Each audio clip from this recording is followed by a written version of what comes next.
Le 18h, toute l'actualité politique et parlementaire de ce mercredi 14 octobre. Voici les titres. Pression maximale sur les restaurateurs pour qu'ils respectent leurs engagements pris en échange de la baisse de la TVA. Débat dans le 18h entre André Daguin, militant de longue date de la mesure fiscale, et un restaurateur qui la conteste, Xavier de Namur. Alors que les nuages sont déjà nombreux sur le couple exécutif-législatif, un rapport parlementaire propose de modifier le bouclier fiscal et il émane du président UMP de la commission des lois de l'Assemblée nationale. Nouveau scandale en vue dans le secteur caritatif. Une information judiciaire vise 17 ONG soupçonnées de détournement de millions d'euros. Comment faire rimer probité et générosité? C'est le dossier, le reportage du 18h. Un pouvoir 100% présidentiel et qui s'assume comme tel. C'est la proposition de Jean-Pierre Raffarin pour mettre un terme au désordre actuel dans la majorité. L'ancien Premier ministre estime que l'exercice du pouvoir par Nicolas Sarkozy doit amener à une clarification avant la prochaine élection présidentielle. Lise Pressac. Régime parlementaire ou présidentiel, il est temps de choisir. Ce matin, Jean-Pierre Raffarin sur RTL s'interroge sur l'ambiguïté du régime où le président assume toutes les fonctions, effaçant même son Premier ministre. Qui est le chef de la majorité? Est-ce le président de la République?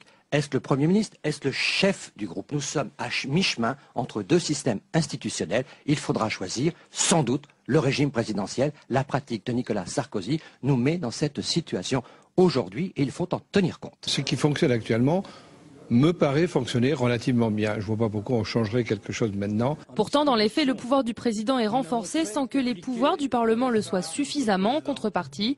Dans un véritable régime présidentiel, le président n'aurait plus le droit de dissoudre l'Assemblée, ce qui laisserait aux parlementaires une plus grande marge de manœuvre. Les députés qui sont soumis à la possibilité d'une dissolution de la volonté du président de la République peuvent légitimement s'interroger sur le fonctionnement du système. Dans un régime présidentiel, pas de Premier ministre. Le chef de l'État détient seul le pouvoir exécutif. Il s'agirait simplement d'inscrire dans le marbre ce qui semble déjà s'être réalisé dans les faits aux yeux de nombreux parlementaires.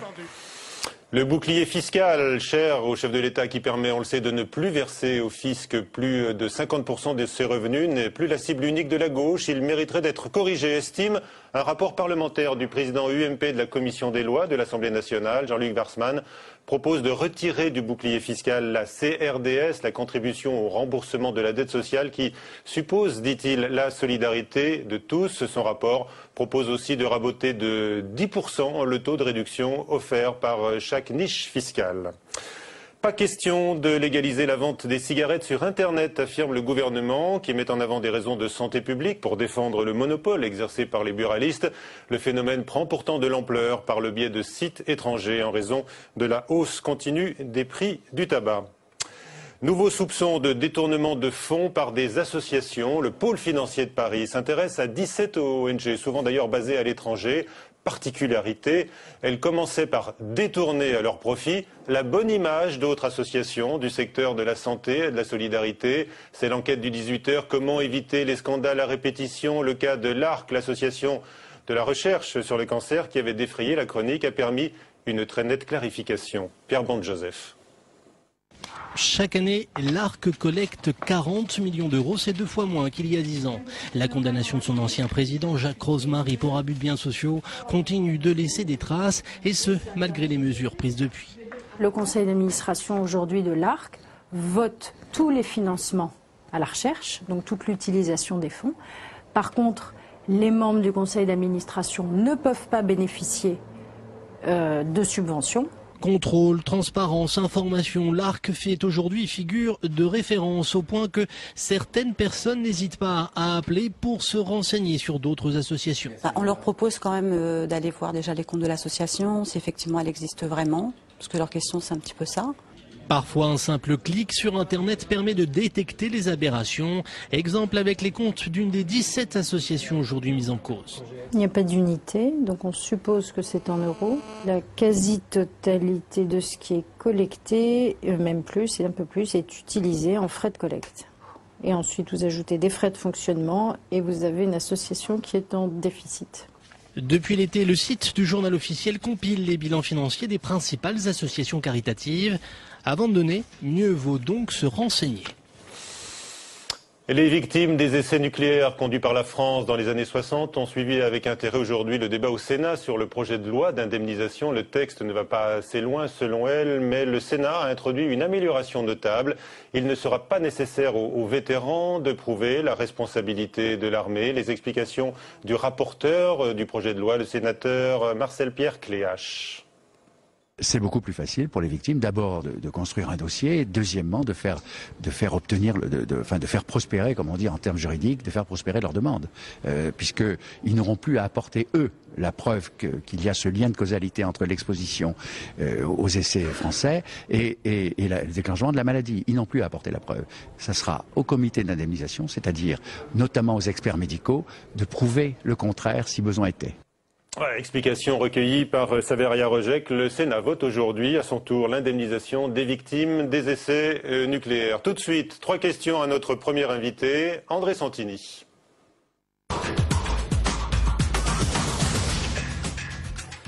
André Santini, bonsoir. Salut. Merci d'être avec nous. Première question, allez-vous conduire une liste centriste autonome lors des prochaines élections régionales en Île-de-France? Vous le verrez bientôt. Ah. Le débat est lancé. Nous considérons que, par exemple, si les Verts devançaient les socialistes, l'élection de Rambouillet n'est pas mauvaise de ce côté-là, puisque à 5 voix d'une main, disait notre collègue Poisson, il l'a emporté de justesse.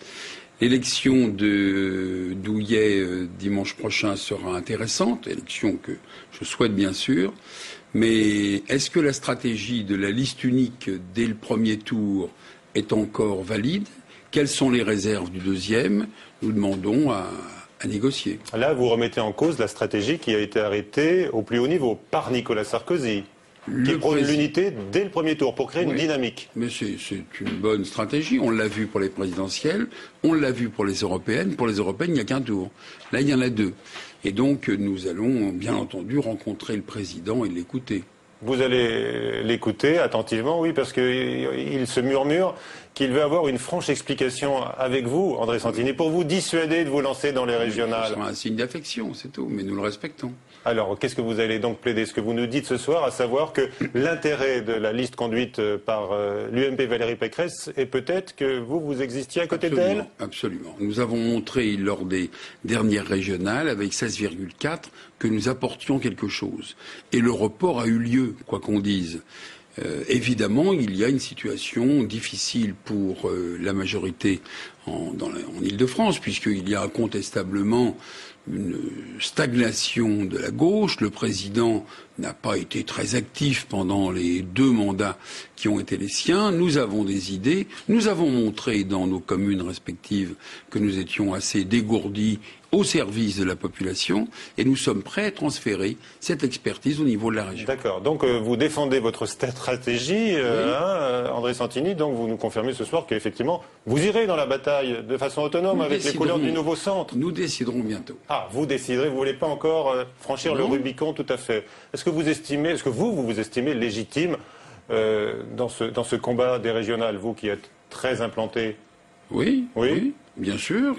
C'est aussi un choix. Par exemple, c'est un choix politique, mais aussi personnel. On parle aujourd'hui. 3 missiles nous atteignent. Le Grand Paris, la suppression de l'ATP, la réforme des structures. C'est qu'on n'en parle pas beaucoup quand même. Il serait pas mauvais qu'une campagne soit dédiée à ce genre d'exercice. Nous avons des choses à dire. Nous voulons défendre les petits maires de banlieue comme moi.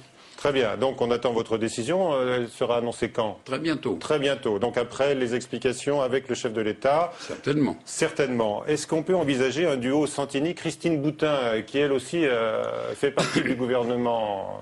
Elle m'avait contacté. Depuis, nous n'avons plus beaucoup de liens, mais nous sommes en excellents termes. C'est quelqu'un que je respecte beaucoup. Alors, deuxième question. Le climat général dans la majorité. Vous venez de dire que 3 missiles vous atteignent. Qu'est-ce que vous voulez dire? Bien, 3 grandes réformes en même temps, sur la même cible. C'est-à-dire des missiles. Oui, nous devons, là encore, être associés et de près aux négociations. Pour l'instant, on en est aux prémices. Les textes arrivent seulement. Nous faisons confiance au dialogue. Mais reconnaissez que nous avons quand même le droit de savoir à quelle sauce nous serons mangés. Quelle est donc, Et en plus, Christian Blanc est de chez nous. Très bien. Et donc, vous voulez peser dans tous ces débats, bien évidemment, comme parlementaire, et vous voulez en faire un élément de pression éventuellement en vue du régional? Mais peser, comment vous dire, peser dans l'intérêt général. La taxe professionnelle, ça devient aujourd'hui une partie de pelochon, tout le monde s'en mêle et on oppose les élus avec le peuple, avec les entreprises. Ça n'est pas le bon débat. Il faut que l'on débatte de la réalité. Dans ma commune, la taxe professionnelle représente 65%. Non. Mais ce sont des entreprises que j'ai fait venir. Nous n'avons aucun moyen de financer. Quand Bouygues Immobilier ou Bouygues ou Microsoft s'installent chez moi, c'est quand même considérable. Nous avons des partenariats. Par exemple, une de mes écoles va être désignée par Microsoft pour être la plus belle de France et participer à des concours sur les nouvelles technologies au niveau du primaire ou de la maternelle. C'est ça, vous comprenez, les entreprises. Si demain on nous dit, c'est pas pour vous, il passe chez le percepteur, puis vous irez chez le préfet pour tendre la main de quoi curer vos égouts et ramasser vos ordures, ça n'est pas exactement pour ça qu'on s'est engagé en politique. Et ce serait dommage de se priver d'autant d'acteurs intelligents, actifs, qui sont vraiment à la place quand ils défendent leur commune. Mais je retiens quand même dans votre bouche, André Santini, vous, membre du Nouveau Centre, ancien ministre de Nicolas Sarkozy, l'expression missile pour parler de réformes fondamentales défendues par le chef de l'État. Vous assumez ce mot.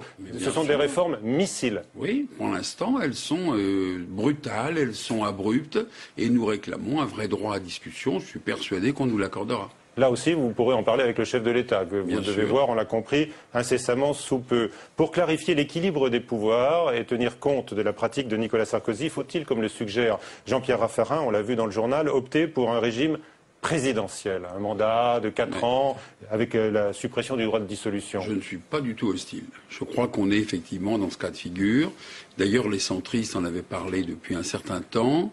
On n'a rien contre le Premier ministre, mais comme c'est le Premier ministre lui-même qui avait plaidé pour la disparition de sa fonction, on se fera une raison. C'est vrai que ce serait plus clair. Très bien. Alors, troisième question, André Santini. Tiens, on parle de Jean Sarkozy, évidemment. Oui, bien sûr. Et on lui prête également l'intention d'être tête de liste régionale dans les Hauts-de-Seine. Tiens, vous êtes au courant, il va vous couper l'herbe sous le pied, là? Non, s'il a envie de l'être, c'est très bien.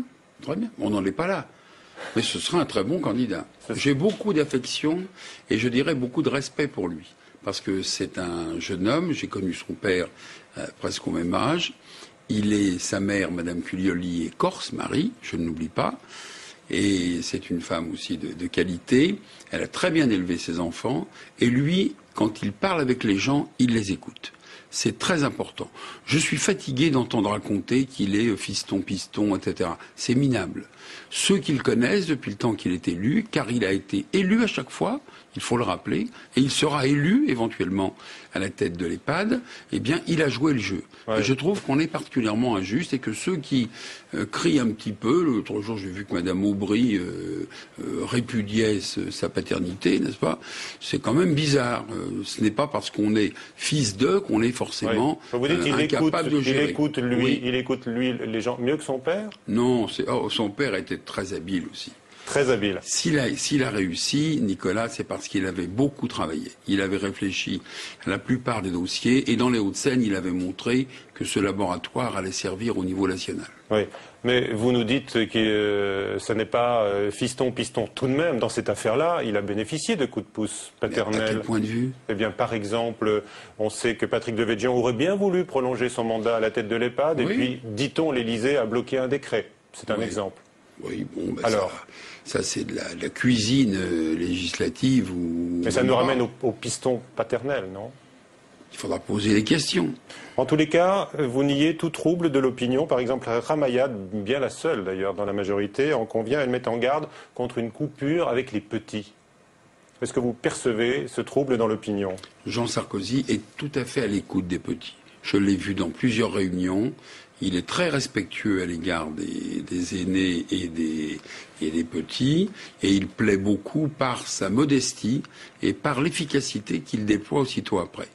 Je suis très très choqué, encore une fois, qu'on le traite de pistonné en politique. S'il n'était que pistonné, pourquoi dans ce cas tout le Conseil général des Hauts-de-Seine, mais c'est même moins lui qui est la cible, on le voit. Oui, mais alors disons-le clairement. Mais pourquoi attaquer Jean? D'un népotisme. Qu'est-ce que c'est que le népotisme, vraiment? Il a été élu, encore une fois, il n'a pas été nommé. S'il se retrouvait nommé, écoutez, même en Afrique, les fils d'eux sont élus actuellement. Alors qu'on ne prétende pas que la France-Afrique est de retour. Et encore une fois, Jean Sarkozy a été élu conseiller général, élu président du groupe, et il sera élu. Ce n'est pas forcément toujours un modèle démocratique. Non, mais au moins depuis quelque temps, les chefs sont élus. L'objectif, dit-on, pour le fils du chef de l'État, piston ou pas, André Santini, c'est la présidence des Hauts-de-Seine en 2011. Est-ce que là également vous estimez que c'est une ambition, oui, légitime pour vous? Enfin, écoutez, au nom de quoi pouvez-vous dire que ce candidat n'est pas légitime? Tous les candidats sont légitimes. Contre moi, il y a toujours des candidats. Ils se présentent, ils sont parfaitement légitimes. Très bien, merci André Santini. Vous restez avec nous. On poursuit avec notre débat du jour. Oui ou non, la baisse de la TVA dans la restauration est-elle une arnaque ?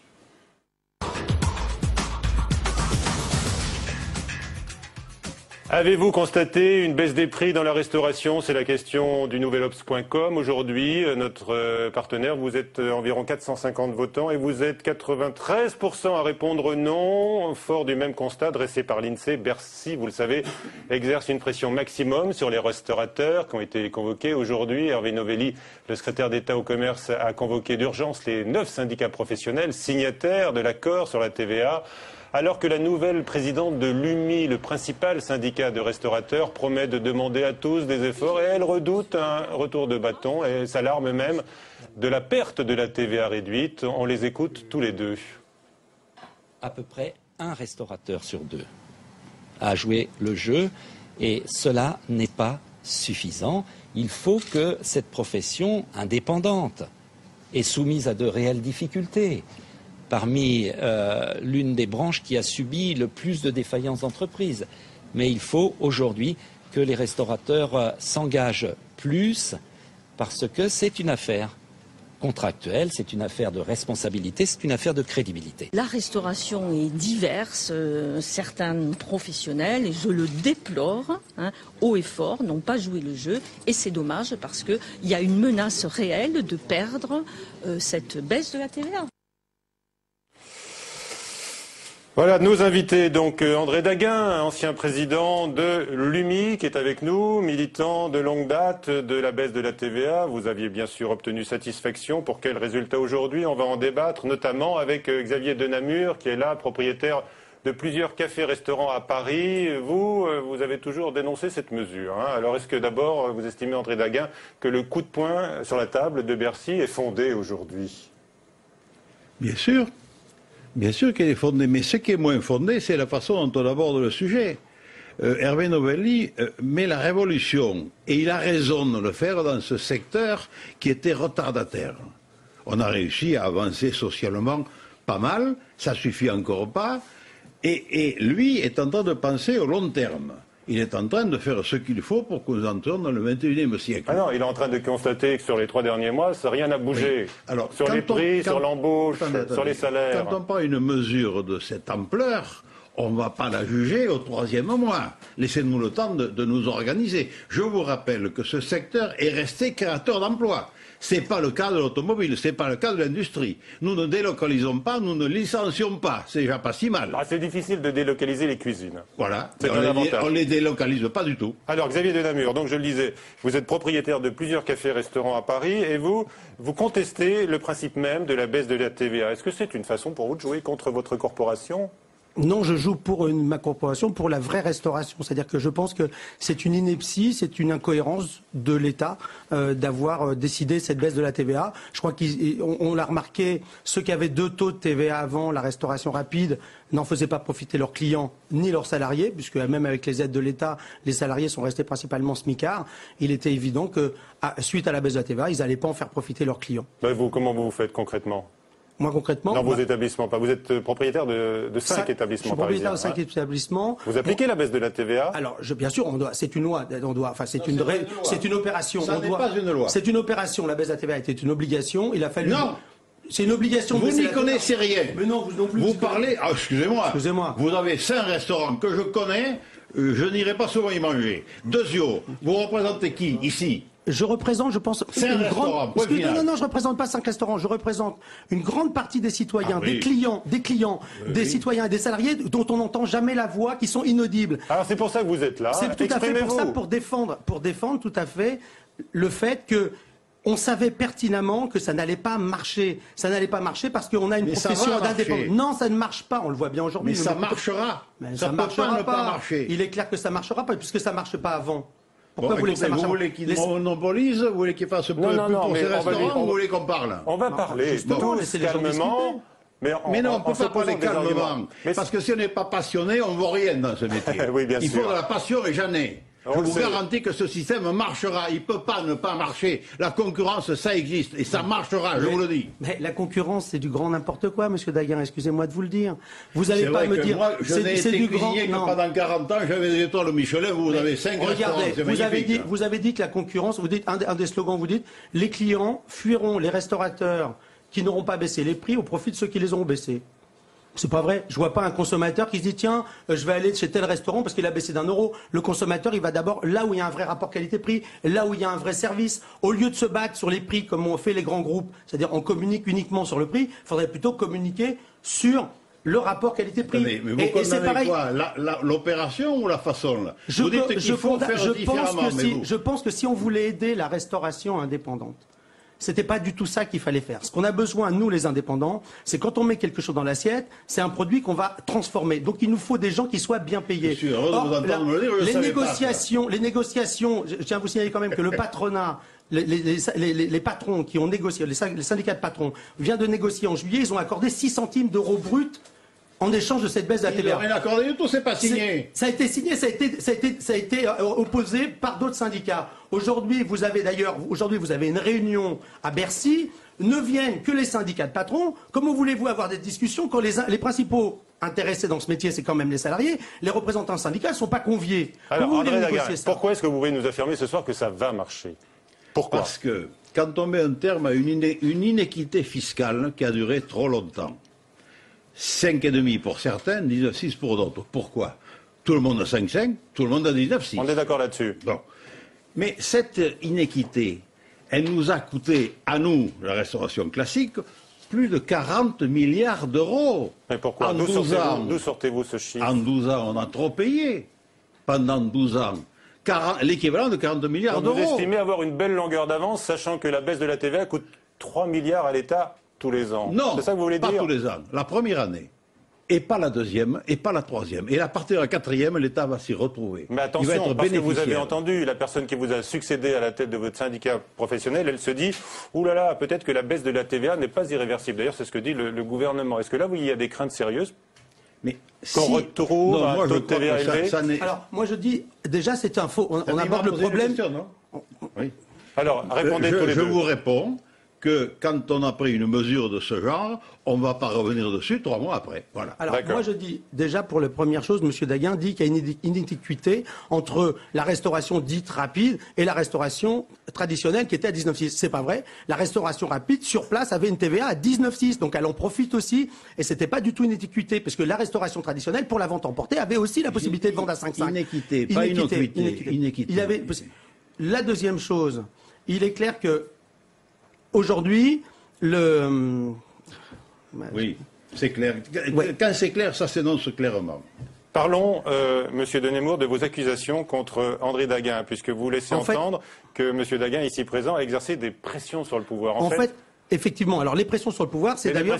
Pourquoi ça ne marche pas? Alors, je vais revenir parce que électoraliste, c'était en 2002 ou 2004. M. Daguin il y avait eu des pressions un peu politiques en disant que s'il n'obtenait pas la baisse de la TVA, il y aurait un vote extrême. On ne sait pas vers quel extrême. Et moi, ce que je veux dire, c'est que cette décision, pourquoi ça ne marche pas et ça ne marcherait pas? La décision a été faite d'une manière précipitée par le président de la République lorsqu'il a décidé en avril que ça serait 5,5 et 19,6, sans attendre qu'on puisse débattre d'une manière contradictoire. C'est-à-dire que ça a été décidé sans convoquer des gens, des économistes, des fiscalistes, où on puisse débattre ces choses. Et c'est pour ça que ça ne marcherait pas. Parce que ça ne marcherait pas. Parce que les salariés, les patrons, ils n'ont jamais poussés à augmenter leurs salariés. Votre réponse, Monsieur Daguin. Vous semblez ignorer que c'est l'Europe qui mène pour la fiscalité et que tout a été discuté à l'Europe et que l'EFAT, qui est l'association des syndicats de salariés européens, a soutenu la demande de baisse de TVA et qu'au Conseil économique et social, les syndicats français ont soutenu mon rapport qui demandait la baisse de la TVA. Vous le savez ou vous ne le savez pas, ça? Vous ne le savez pas, vous n'y connaissez rien. Mais non, excusez-moi. Que vous avez fait un lobbying, que vous avez réussi à faire un lobbying qui pousse à une loi qui ne marche pas d'un point de vue social, qui ne marche pas d'un point de vue fiscal et qui ne marche pas d'un point de vue qualitatif. André Daguin, il nous dit que ça va marcher. Donnez-nous une échéance concrète là. Quand? Bon, d'abord, qui aurait pu prévoir que la crise allait se mettre? Je vous donne quelques exemples. 2006, nous créons 25 000 emplois solde net. 2007, on en crée 22 000 solde net. 2008, la crise, on en crée encore 8 000.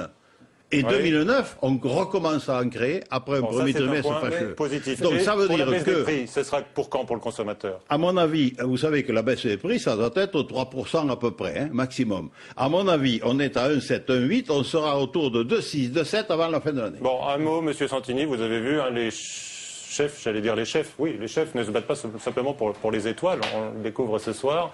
Un commentaire, est-ce qu'effectivement, il y a eu un peu trop de laxisme du côté des pouvoirs publics? Je vais faire rebondir M. Daguin encore.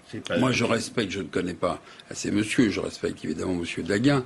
Dans ma commune, j'ai des bons restaurants, des vrais artisans, et je leur ai dit, montrez que vous baissez la TVA pour prouver qu'ils étaient dans le mouvement. Ils auraient pu ne rien faire, mais il y en a un qui est le meilleur bistrot de Paris quand même. Il faut que maintenant qu'on aille en banlieue pour trouver le meilleur bistrot. Vous voulez dire qu'il voulait baisser les prix, parce que baisser la TVA, on l'a tous baissé la TVA. On est d'accord. Alors, mais je tiens à rappeler quand même que les gens qui communiquent un mot, beaucoup de groupes ou beaucoup de restaurateurs peuvent dire on a baissé tel prix. La DCCRF qui était passée dans les établissements nous a donné 7 produits à baisser. C'était pas compliqué de dire voilà je baisse cela après. Donc c'est complètement pipeau à mon avis depuis le début. Pipeau, sérieux d'un côté, vous voyez, le débat se poursuit, va peut-être se poursuivre assez durement à la sortie de ce plateau. On va vous laisser tous les deux, messieurs. Merci à tous. Dans un instant, sur Public Sénat, Leader, l'émission que vous propose Gérard Bonos et son invité ce soir est la présidente de Manpower, Françoise Gris. Et à 19h, je vous le rappelle, Jeu de dames avec François Barouin.